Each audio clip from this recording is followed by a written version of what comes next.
Assalamualaikum warahmatullahi wabarakatuh. Apa kabar anak-anak sekalian? Selamat bertemu kembali pada mata pelajaran pendidikan Pancasila dan kewarganegaraan. Adapun materi pembahasan kita kali ini adalah tentang kondisi bangsa Indonesia sebelum tahun 1908. Awal dimulainya penjajahan Belanda di Indonesia dimulai sejak didirikannya VOC pada tanggal 20 Maret 1602. Sejak VOC berdiri, dimulailah berbagai bentuk kekerasan yang menimpa rakyat Indonesia. VOC melakukan tindakan dengan melaksanakan politik divide et impera atau politik adu domba. Politik ini makin melemahkan kerajaan-kerajaan di Indonesia dan merusak seluruh sendi kehidupan di masyarakat. Bangsa Indonesia makin menderita ketika Daendels berkuasa. Upaya kerja paksa atau rodi untuk membangun jalan sepanjang Pulau Jawa untuk kepentingan Belanda membuat rakyat semakin menderita. Penderitaan berlanjut karena Belanda kemudian menerapkan kultur stelsel, yaitu sistem tanam paksa.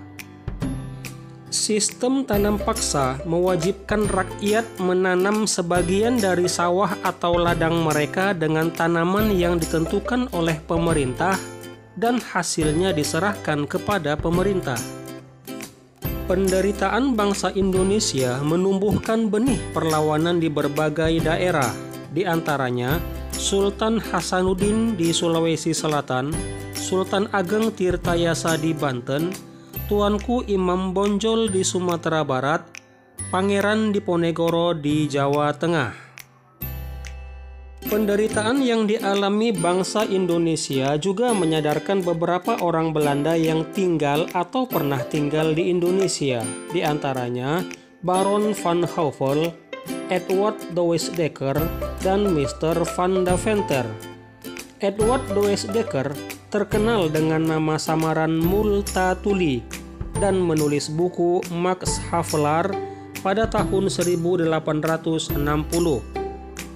Buku ini menggambarkan bagaimana penderitaan rakyat Lebak, Banten akibat penjajahan Belanda. Mr. van Deventer mengusulkan agar pemerintah Belanda menerapkan politik balas budi, etise politik. Politik balas budi terdiri dari 3 program, yaitu edukasi, transmigrasi, dan irigasi. Atas desakan berbagai pihak, akhirnya pemerintah Belanda menerapkan politik balas budi, bukan untuk kepentingan rakyat Indonesia, melainkan untuk kepentingan Belanda. Sebuah contoh, irigasi dibangun untuk kepentingan pengairan perkebunan milik Belanda. Pembangunan sekolah bertujuan untuk menyediakan tenaga terampil dan murah. Di sisi lain, pembangunan sekolah melahirkan dampak positif bagi bangsa Indonesia, yaitu munculnya masyarakat terdidik atau mulai memiliki pemahaman dan kesadaran akan kondisi bangsa yang sebenarnya.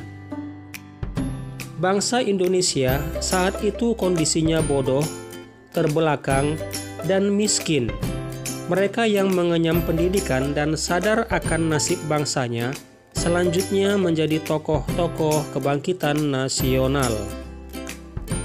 Anak-anak sekalian, inilah materi pembelajaran kita kali ini tentang kondisi bangsa Indonesia sebelum tahun 1908.